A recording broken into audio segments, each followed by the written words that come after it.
Hello बच्चों, मैं स्मिता आपके चैनल इंस्टेंट हिंदी ग्रामर में आपका स्वागत करती हूँ। नमस्कार। आज हम अर्थालंकार के विषय में जानेंगे। अर्थालंकार अलंकार का दूसरा भेद है। पहला भेद था शब्दालंकार, जिसके बारे में और उसके भेदों के विषय में हम हमारी पिछली वीडियो में जान चुके हैं। उसी प्रकार उसका दूसरा भेद है अर्थालंकार।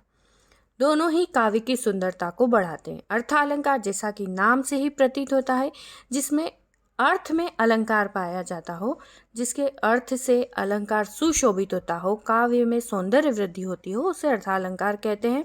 किंतु इसे विस्तृत रूप में जानेंगे इससे पहले आप मेरे चैनल को लाइक और सब्सक्राइब कीजिए, बेल आइकन दबाइए, शेयर करना ना भूलिएगा। यदि आप मेरे चैनल पे नए हैं तो प्लीज़ बेल आइकन ज़रूर दबाइए, और यदि आपको मुझसे कुछ भी पूछना है तो कमेंट कीजिए। चलिए समय ना गवाते हुए हम अपने इस वीडियो को आगे बढ़ाते हैं और देखते हैं अर्थालंकार की परिभाषा। साहित्यिक रूप में अर्थालंकार की परिभाषा बस इतनी ही है, एक लाइन में। आप चाहे तो इसे लिख सकते हैं।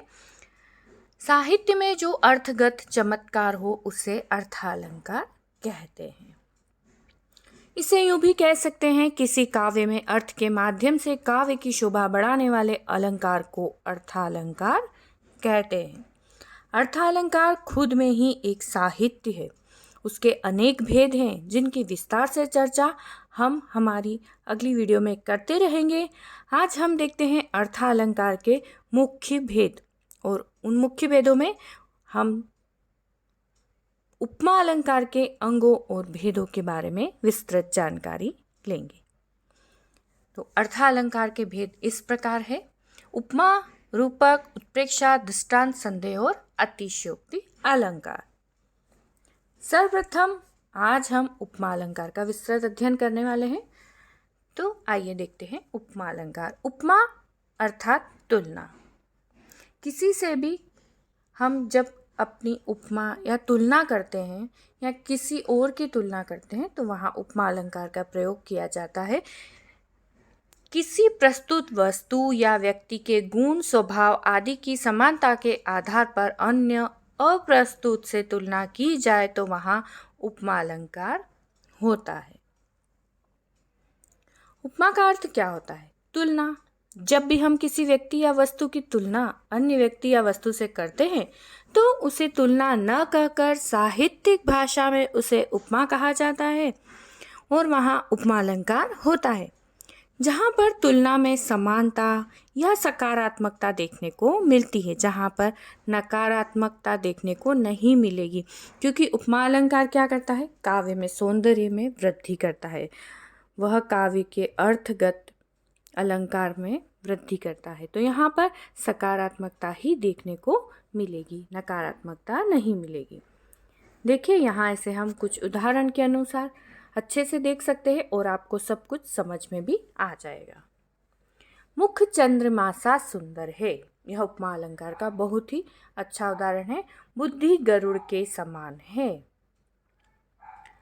अब यहाँ पर लिखे हैं अंग। उपमा अलंकार के 4 अंग होते हैं: उपमेय, उपमान, साधारण धर्म और वाचक शब्द। भेद अलग होते हैं, ये अंग है। अंग और भेदों में बहुत फर्क है। अभी हम अंग के बारे में देख रहे हैं। ये अंग क्या होते हैं? ये चारों अंग जो है, उपमेय, उपमान, साधारण धर्म और वाचक शब्द, यह उपमा अलंकार के किसी भी उदाहरण में या काव्य की जिस पंक्ति में ये चारों अंग पाए जाते हैं वो उपमा अलंकार का उदाहरण होता है। इन अंगों को यदि हम पहचान लेते हैं तो हमें उपमा अलंकार की आसानी से पहचान हो जाती है और हमारे अलंकार के फुल मार्क्स हमें मिल सकते हैं। तो आइए हम अंगों की विस्तृत जानकारी लेते हैं। उपमेय, उपमान, साधारण धर्म और वाचक शब्द। उपमेय वह होता है जिसमें वस्तु की तुलना की जाती है, उसे उपमेय कहते हैं। जिस भी वस्तु की तुलना की जाती है, आपकी, मेरी या किसी वस्तु की, मोबाइल की, नोटबुक की, चंद्रमा की, सूर्य की, जिसकी भी उपमा की तुलना की जाती है, यानी कि उपमा अलंकार का प्रयोग किया जाता है, उसे उपमेय कहते हैं। फिर उपमान, जिस वस्तु से तुलना की जाती है, यानी कि जिस वस्तु की तुलना की गई है तो उपमेय है, किंतु उसकी तुलना किससे की गई है वह उपमान है। जैसे यहाँ पर है मुख चंद्रमा सा सुंदर, तो यहाँ मुख क्या हुआ, उपमेय हो गया, क्योंकि मुख की तुलना की जा रही है। किससे की गई है, चंद्रमा से की गई है, अर्थात चंद्रमा क्या हुआ, उपमान हो गया।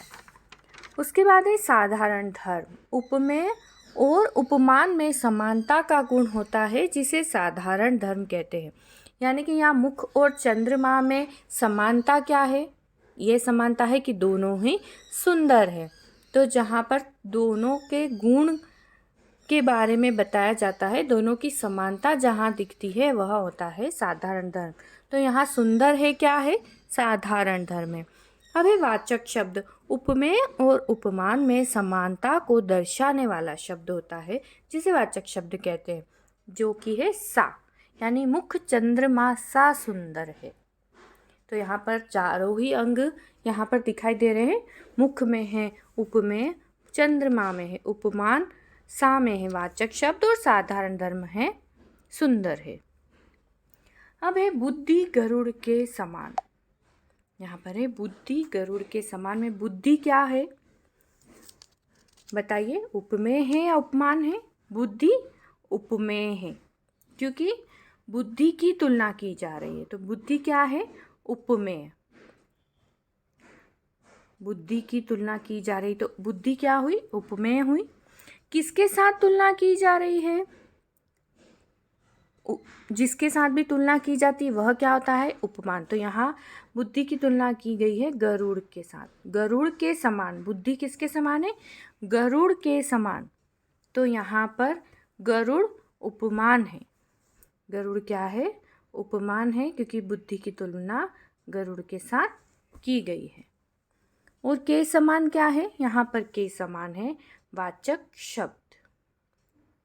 के समान क्या है, वाचक शब्द। बुद्धि उपमेय है, गरुड़ उपमान है और के वाचक शब्द, के समान वाचक शब्द है। अब आप कहेंगे साधारण धर्म कहाँ गया? तो बुद्धि गरुड़ के समान है, यानी कि बुद्धि गरुड़ के समान क्या है, बहुत ही अच्छी है।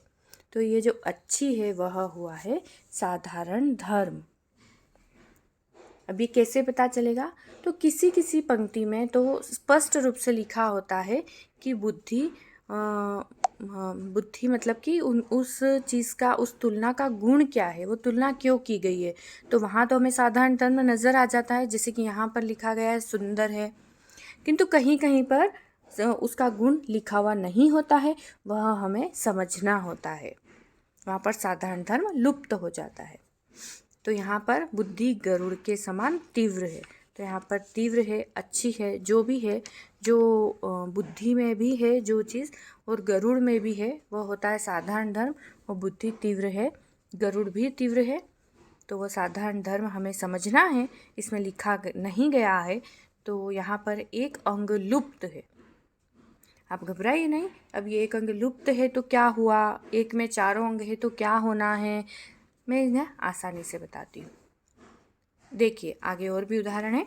केश घने हैं सांझी रात के समान। अब आपको समझ में आ गया होगा कि एक पंक्ति में चारों अंगों को कैसे ढूंढा जाता है। देखिए, केश घने हैं सांझी रात के समान। बताइए यहाँ पे उपमेय क्या है? उपमेय यानी कि जिसकी तुलना की जाती है। यहाँ किसकी तुलना की जा रही है? केश की। तो केश क्या हुआ? उपमेय। किसके साथ तुलना की गई है? केश किसके समान बताए गए हैं? सांझी रात। यानी कि यह तो हो गया उपमेय, उपमान, दोनों पता चल गया हमें। अब ये दोनों क्या है? यहाँ पर लिखा है घने हैं, ये दोनों घने हैं। ये है साधारण धर्म, ये इन दोनों की विशेषता है। साधारण धर्म क्या होता है? जिसमें दोनों की समानता का गुण होता है। तो केश भी घने हैं और सांझी रात भी घनी है, तो ये घने हैं, क्या हुआ? साधारण धर्म। अब ये के समान बचा है। के समान क्या है? के समान है वाचक शब्द। के समान क्या है? वाचक शब्द। अब इसी प्रकार देखिए अपनी अगली पंक्ति में, नयन कमल सदृश है। यहाँ पर नयन उपमेय है, कमल उपमान है और वाचक शब्द सदृश है। अब इसमें नयन कमल सदृश है, यानी नयन कमल के समान है। तो नयन कमल के समान क्या है? बहुत गंदे भद्दे नहीं, बहुत ही सुंदर है। तो यह हमें समझना है कि यहाँ पर साधारण धर्म क्या है? सुंदरता। यहाँ पे साधारण धर्म क्या है? सुंदरता। और यहाँ पर इस पंक्ति में साधारण धर्म लिखा नहीं गया है, साधारण धर्म लुप्त है। तो जब हम उपमा अलंकार के भेदों को जानेंगे तब आप इसे समझेंगे कि जहाँ पर धर्म कोई भी एक गुण नहीं होता है, लुप्त होता है, तो वह लुप्तोपमा अलंकार होता है। और जहाँ पर चारों अंग पाए जाते हैं वह पूर्णोपमा अलंकार होता है। इस प्रकार देख सकते हैं आप, देखिए पूर्णोपमा अलंकार, जैसा कि नाम से ही प्रतीत हो रहा है, पूर्ण प्लस उपमा पूर्णोपमा, जिसमें पूर्ण हो, चारों अंग पूर्ण हो, जिसमें चारों ही अंग पाए जाते हो। उपमेय, उपमान, साधारण धर्म, वाचक शब्द, ये चारों जिसमें पाए जाते हैं वो पूर्ण हुआ, ये पूर्ण हो गया, तो ये पूर्णोपमा अलंकार। अब लुप्तोपमा अलंकार में क्या होता है? जहाँ पर कोई एक अंग लुप्त होता है, जैसे कि उपमेय है, उपमान है, वाचक शब्द है किंतु साधारण धर्म लुप्त है, वह नहीं है। या फिर उपमेय है, उपमान है और साधारण धर्म है किंतु वाचक शब्द नहीं है। ऐसे कोई भी एक अंग जहाँ पर लुप्त होता है वह होता है लुप्तोपमा अलंकार। देखिए, जिससे उपमा अलंकार के चारों अंग उपमेय, उपमान, साधारण धर्म, वाचक शब्द ये सभी मौजूद होते हैं, उसे पूर्णोपमा अलंकार कहते हैं। इसका उदाहरण देखिए, राधा बदन चंद सो सुंदर, यह पूर्णोपमा अलंकार का बहुत ही सुंदर उदाहरण है। इसे आप देखिए, इसमें आपको चारों अंग को हमने विस्तृत रूप से बताया है। राधा बदन है उपमेय, उपमान है चंद, साधारण धर्म है सुंदर और वाचक शब्द है सो। ये सब तो आप अभी जान चुके हैं कि हमें ये सब कैसे पहचानना है। देखिए, सही है ना? उपमेय राधा धर्म, राधा बदन उपमेय है, साधारण धर्म सुंदर है, उपमान चंद है और वाचक शब्द सो। चारों अंग इसमें विद्यमान है, तो यह क्या हुआ? पूर्ण है, ये चारों अंगों से परिपूर्ण है, तो यह है पूर्णोपमा अलंकार। अब है मुख्य सा चंद्र है। देखिए, आप खुद इसमें देखिए, इसमें आपको स्पष्ट रूप से दिख रहा है कि साधारण धर्म नहीं है, क्योंकि इसमें गुण नहीं लिखा गया है। मुख तो है, उपमेय, चंद्र है, उपमान, सावाचक शब्द है किंतु गुण नहीं लिखा है। मुख है, मुख चंद्रमा सा सुंदर, इसमें चारों अंग है किंतु यहाँ पर सुंदर नहीं है। मुख सा चंद्र है, तो यहाँ पर साधारण धर्म लुप्त हो चुका है, तो यह क्या हुआ? जी हाँ, लुप्तोपमा अलंकार। जिस अलंकार में उपमा के सभी अंग या कोई एक अंग लुप्त हो उसे लुप्तोपमा अलंकार कहते हैं। अब एक उदाहरण और है यहाँ पर, कुलिस कठोर सुनत कटुबानी। यहाँ पर आप ढूंढिए क्या है, बताइए। उपमान, उपमेय, साधारण धर्म, वाचक शब्द, ये सब कहाँ है? आप ढूंढिए। अब तक तो आप सब बहुत ही अच्छे से समझ गए होंगे कि कहाँ क्या है। कुलिस क्या है? उपमान। जी हाँ, कुलिस उपमान है। कटुबानी उपमेय है। और इन दोनों में समानता क्या है? कठोर। दोनों में क्या समानता है? ये है कठोर, तो ये हुआ साधारण धर्म। अब यहाँ पर क्या नहीं दिखाई दे रहा है? जी हाँ, यहाँ वाचक शब्द नहीं है। वाचक शब्द यहाँ पर लुप्त हो गया है, अर्थात यह लुप्तोपमा अलंकार का ही उदाहरण है। आशा करती हूँ आप ये सब बहुत अच्छे से समझ गए होंगे। बहुत ही विस्तार से समझाने का प्रयास किया है मैंने। इसी के साथ उपमा अलंकार यहीं समाप्त होता है। मिलते हैं अगली वीडियो में अन्य अलंकारों को लेकर। आप मेरे चैनल को लाइक और सब्सक्राइब कीजिए, जिससे मेरी नई वीडियो के नोटिफिकेशन आपको मिलते रहेंगे। यदि आपको मेरी वीडियो पसंद आई हो, आपको कुछ समझ में आ रहा है, आपको लग रहा है कि आपके हिंदी के मार्क्स फुल आने वाले हैं, आपको ग्रामर में मेरे इन वीडियो से बहुत ही मदद मिल रही हो, तो प्लीज़ मुझे कमेंट कीजिएगा, जिससे मैं आपको अगली वीडियो भेजने में मुझे और भी आसानी होगी। मुझे पता चलेगा कि मुझे आपको क्या विषय बना के भेजने हैं। इसी के साथ इजाज़त चाहती हूँ। धन्यवाद। नमस्कार।